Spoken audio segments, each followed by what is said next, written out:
Et cette année, c'est un peu exceptionnel parce que nous avons notre chroniqueur, M. Gilles Chérif, qui est décédé le 31 août. Donc nous avons voulu transformer cet anniversaire, mais c'est un hommage à notre chroniqueur, M. Gilles Chérif. J'aimerais vous donner un bref aperçu sur Bel-Abbas Info, donc qui a été créé en réalité en 2009 et transformé en site web en 2010. Donc nous avons été les premiers dans la wilaya de Bel-Abbas. D'ailleurs, c'est pour ça qu'il prend le nom, le premier site d'information de la wilaya de Bel-Abbas. On a toujours travaillé avec des collaborateurs bénévoles et Gilles Ali Chérif faisait partie, il était le rédacteur en chef du journal. Je laisserai la parole à M. Tahar Genoul pour lire un hommage de Abdelrahim. Gilles Ali Chérif, nous venons aujourd'hui de recevoir un message de son ami aussi, Hamid Abdelrahim, qui se trouve actuellement à Paris. Et de Paris, il nous envoie ce message en hommage de Gilles. Alors je vais le lire textuellement. En ce lendemain du 7e vendredi de contestation joyeuse et populaire, ma mémoire se focalise sur le sourire inérable du regretté frère et ami Gilles, qui aurait voulu, pour rien au monde, être absent de ces jours heureux qui s'inscriront en lettres d'or d'une histoire de l'Algérie, celle de l'Amir Abdelkader, de l'Adli Ben Mehidi, de Ramadan Abban, et de cette jeunesse d'aujourd'hui qui vient de nous sortir d'un sordide cauchemar et qui nous rallie avec des idéaux de leur illustre aîné. Je connais M. Chérif pendant 26 ans. J'ai travaillé avec lui pendant 26 ans. Oui, j'aimerais bien laisser la parole à un ami qui le connaît mieux que moi. C'est un ami aussi d'enfance. Donc peut-être qu'il va vous donner plus de détails sur la vie de notre ami Gilles Ali Chérif. Je ne sais pas si je peux le trouver là.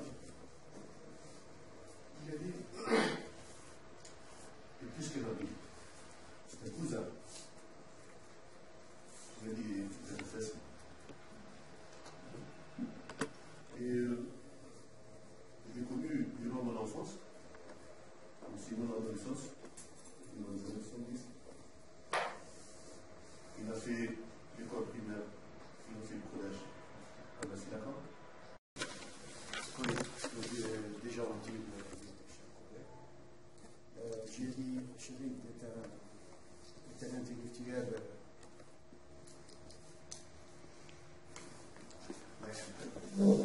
j'ai pensé à écrire quelque chose. Justement, parce que j'avais dans les archives des correspondances électroniques avec lui et j'ai pensé à poser une question. On sait tous qu'on vit un événement d'actualité, c'est le Hirak qui fait notre fierté à tous et à toutes. Donc j'ai posé une question, si Gilles était parmi nous, qu'est-ce qu'il aurait dû faire? J'ai écrit quelque chose, bon, je vais vous lire. Aujourd'hui, j'ai quelque chose à dire. Quand je dis quelque chose, je vais dire quelqu'un. Et quelque chose me dit qu'il nous entend. Il s'agit bien du feu Gilles Ali Chérif. C'est en fait au sujet des événements du changement en Algérie. L'actualité du changement dans notre pays, depuis au moins le mois de février dernier, m'a incité à aller chercher la profonde genèse et les indices précurseurs de ce changement. L'idée m'est venue de pourquoi ne pas aller chercher les indices ces indices dans mes correspondances avec feu Djilali Cherif. Il fallait ensuite faire l'analogie avec ces chroniques du jeudi. Et croyez-moi, j'ai eu les larmes aux yeux en lisant ces textes archivés. Déjà au mois du Ramadan de l'année 2005, je lui ai parlé d'un possible débat d'idées. Il m'a répondu qu'il adhère, sans d'autres détails.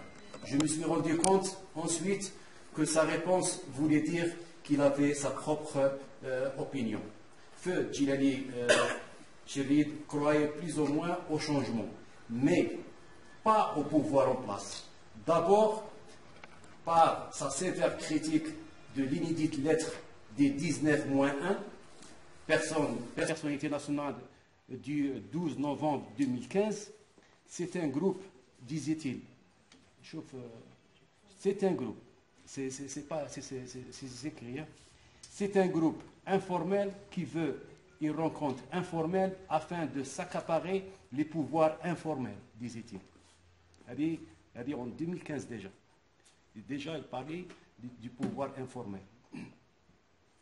D'un autre côté, ces lectures du projet de révision de la Constitution le prouvent aussi. Voilà ce qu'il écrivait le 7 janvier 2016.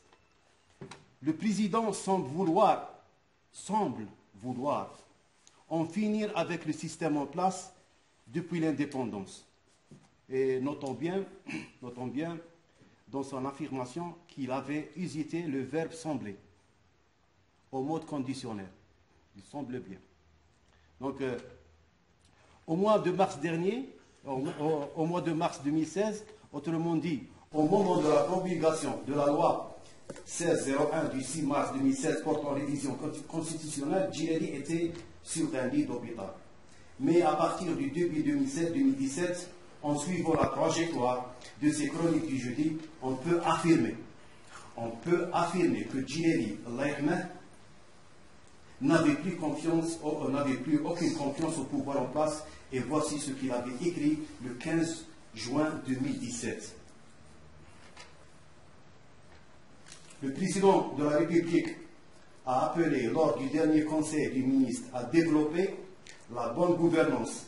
Désolé, Monsieur le Président, celle-ci exige au préalable la confiance du citoyen en son administration. Or, ce n'est pas en usant de ce genre de gestion des affaires par le pouvoir de l'État qu'on y arrivera. L'année 2018 était l'année fatale. En pleine saison estivale, Djilali nous quitte. Il aurait filmé, si Djilali était encore le 31 août 2018,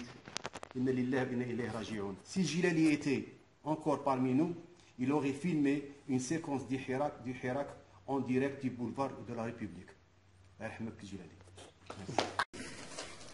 J'aimerais bien passer le mot avec M. Ben Adel qui vient de Tmouchen, parce que c'est un ami de Binissa. Donc, pour dire un mot. Mis dans le journal ou la Haja, vous avez gagné le jeudi, c'est sacré, c'est la chronique de Djilali qui passe.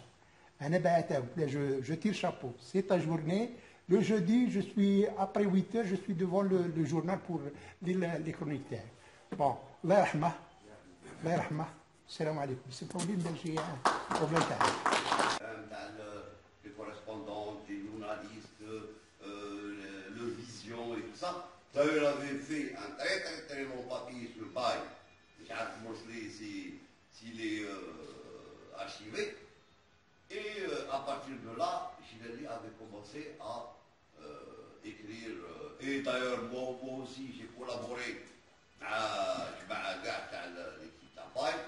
Et on a commencé. Et c'était des sujets, parfois, parce que moi, il est parti à Moustaganem, parfois on passait plus d'une heure au téléphone. On discutait sur un sujet, surtout la veille du jeudi, quand il voulait préparer sa chronique. On discutait de l'USMBA, on discutait de la mairie, on discutait de pas mal de sujets qui concernaient bien sûr la localité de Sidi Bel Abbas. La force de Djilali, c'est sa sincérité. Salam alaikum. le temps court que j'ai pu le connaître et le rencontrer par la suite m'a permis de placer cette personne, Allah yarhamah, très haut. Ce court temps, ce laps de temps qui m'a permis de le connaître, m'a poussé à le placer très haut dans la hiérarchie sociale, puisqu'il n'y a pas d'échelle sociale ni de valeur sociale, mais je tiens à le dire. La première reconnaissance est pour M. Farhat, il est absent. C'est la partie, la section arabe, donc il ne répond pas. Donc c'est M. Ben Allad. C'est M. Driss Rfas qui doit remettre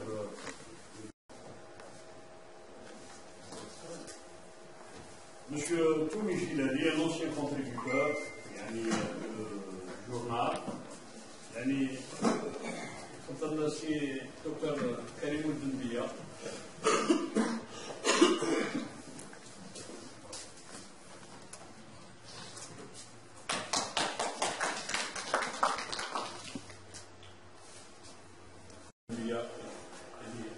Vous le mettez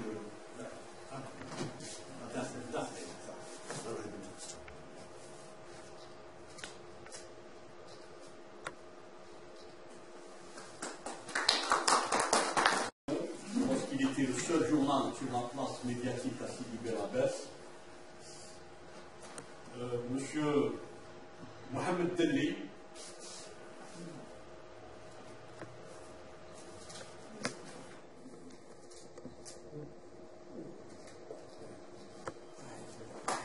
donc سي بن عباس تفضل راك ضيف عندنا في بن عباس.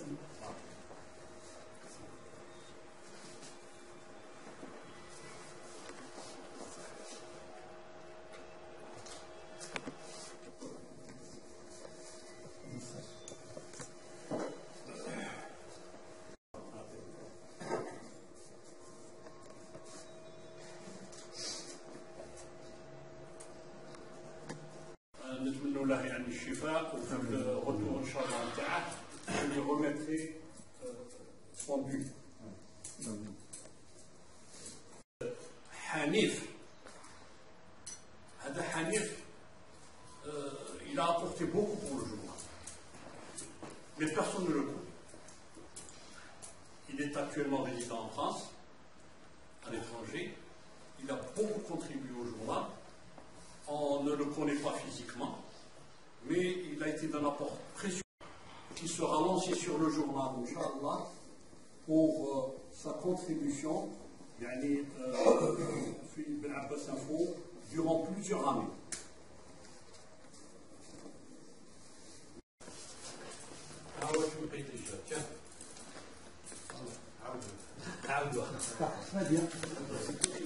Honoré pour votre contribution, le journal, votre précieuse contribution et vos pertinents articles qui ont été repris un peu partout.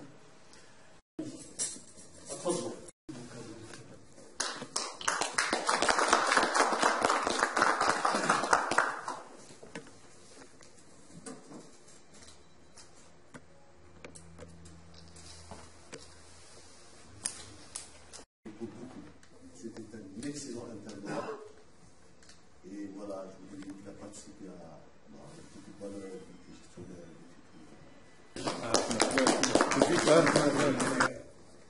Au sein de sa famille, au sein de ses amis, nous.